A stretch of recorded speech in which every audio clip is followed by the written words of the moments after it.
आम चुनाव 2024 में कौन किसके साथ रहेगा, ये धीरे धीरे साफ होता जा रहा है। 17 और 18 जुलाई का दिन देश की राजनीति के लिए मायने रखने वाला है।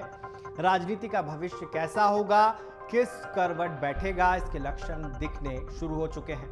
बिहार के सीएम नीतीश कुमार की कोशिशें लगातार जारी हैं। देश भर के बीजेपी विरोधी दलों के महाजुटान के दूसरे चरण में 17-18 जुलाई को बेंगलुरु की बैठक से शरद पवार के पैर खींचने की खबर मायने रखेगी। लेकिन सिर्फ ऐसा नहीं है कि वहीं सिर्फ उटव्वल है। एनडीए की बैठक के पहले भी इस तरह की खींचतान सामने नजर आ रही है। फिलहाल ये खबर बिहार से है। एनडीए की इस बैठक में जिन नेताओं को बुलावा मिला है या जो मोदी समर्थन में नजर आ रहे हैं, उन्हें लेकर एक केंद्रीय मंत्री और एक पूर्व केंद्रीय मंत्री ने नाराजगी दिखा दी है। पिछले कुछ दिनों से केंद्रीय मंत्री पशुपति कुमार पारस बेहद परेशान हैं।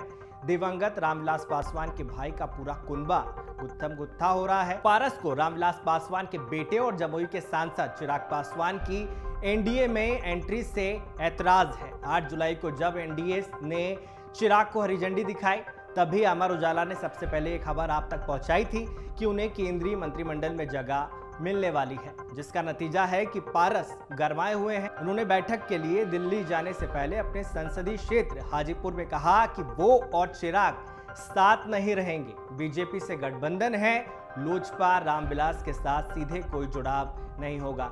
दूसरी तरफ चिराग पासवान बैठक के 2 दिन पहले ही पटना से दिल्ली लौट चुके हैं। उन्होंने पटना में रहते हुए भी मीडिया से इस मुद्दे पर बात नहीं की थी। इधर एनडीए सरकार में ही केंद्रीय राज्य मंत्री रह चुके उपेंद्र कुशवाहा भी नाराज हैं।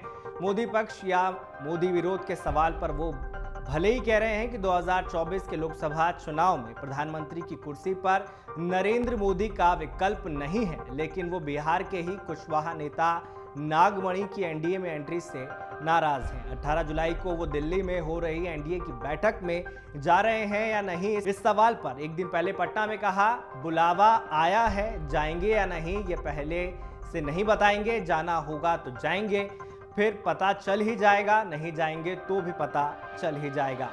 जेडीयू से मुक्त होकर आरएलजेडी का गठन करने के बाद ही उनके लिए सिर्फ एनडीए का रास्ता बचा था। उन्होंने एनडीए के साथ होने की बात कही भी, लेकिन पिछले दिनों नागमणि की गृह मंत्री अमित शाह से मुलाकात के बाद से उपेंद्र कुशवाहा के तेवर बदले हुए हैं। वो विकल्पहीन दिख रहे हैं, लेकिन स्वजाति नेता नागमणि की एंट्री से गुस्से में है। नागमणि ने एनडीए में जाने की घोषणा ही नहीं की, बल्कि उपेंद्र कुशवाहा की पसंदीदा काराकाट संसदीय सीट से लोकसभा चुनाव में उतरने की इच्छा भी जता दी थी।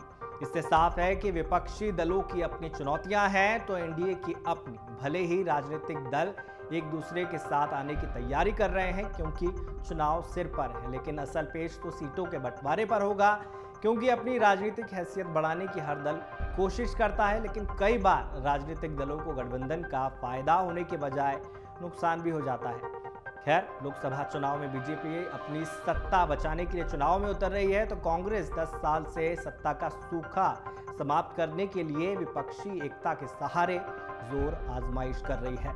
YouTube पर सर्च करें अमर उजाला, चैनल सब्सक्राइब करें और देखें ताजा खबरें, वो भी HD क्वालिटी में।